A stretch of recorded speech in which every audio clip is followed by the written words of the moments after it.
Viewers, দীর্ঘ 7 বছর যদি প্রবাসে থাকার পর অবশ্যই বাড়িতে আসার পর বাড়িতে জায়গা মিলে না, তাহলে কেমন লাগবে একবার চিন্তা করে দেখুন। স্ক্রিনের মধ্যে যে ভিডিওটি আপনারা দেখতে পাচ্ছেন, এই ভিডিওটির মধ্যে একটি লোক, সেই লোকটির এই অবস্থা হয়েছে। চলুন ভিডিওটি আগে দেখে নিই, তারপর কথা বলবো। So let's get start. পরিবারের কথা মনে হতেই একটু পরপর ঠুকরে কেঁদে উঠছেন দুবাই ফেরত নুরুল আমিন।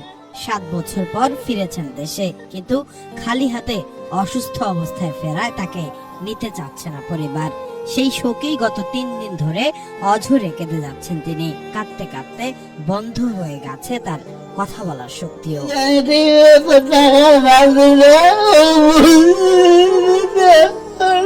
দুবাইতে 1 সপ্তাহ কারাবরণের পর গত 12ই মার্চ দেশে পাঠিয়ে দেওয়া হয় নুরুল আমিনকে।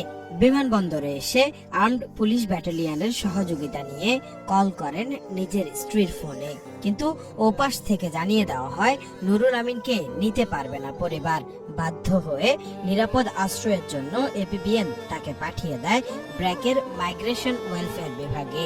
সেই থেকেই আশকোনার ব্র্যাক লার্নিং সেন্টারে আছেন তিনি। সেখানে অঝরেই কেঁদে দিন পার করছেন নুরুল আমিন।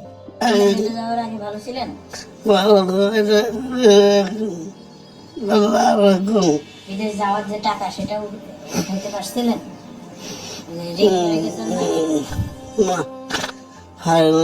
এখনো পারেন না? মেয়ে 2টা আর ছেলে 3টা।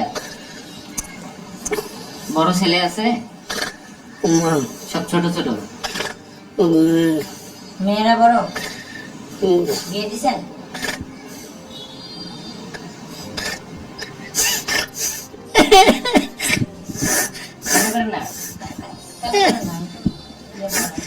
এয়ারপোর্টে এপিবিএন পুলিশ আমাদেরকে ফোন দিলে আমরা এয়ারপোর্টে যাই, গিয়ে দেখি যে হচ্ছে যে নুরুল আমিন নামে একজন প্রবাসী, উনি এপিবিএন এ বসা। তখন ওনাকে জিজ্ঞেস করলাম যে আপনি কোন দেশে ছিলেন, বলো যে দুবাই।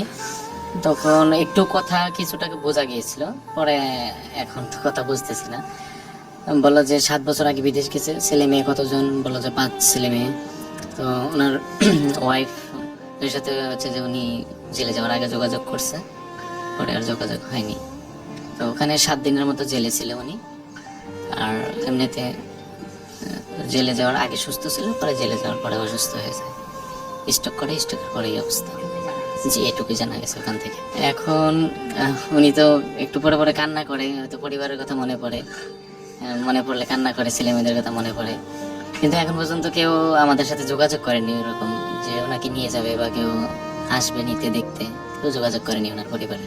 নুরুল আমিনের দেয়া তথ্য মতে কর্মসংস্থানের উদ্দেশ্যে 2016 সালে ঋণ করে দুবাই যান তিনি, কিন্তু অবৈধভাবে যাওয়ায় সেখানে কাজ না পেয়ে পান বিক্রি করেন। পান বিক্রির টাকায় পরিবার চালানো তো দূরের কথা, সেই ঋণও শোধ করতে পারেননি।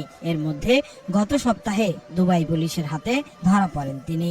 জেলে যাওয়ার পরেই তিনি স্ট্রোক করেন বলে প্রাথমিকভাবে ধারণা করা হচ্ছে। তবে পরিবার গ্রহণ না করায় মানসিকভাবে ভেঙে পড়া নুরুল আমিনের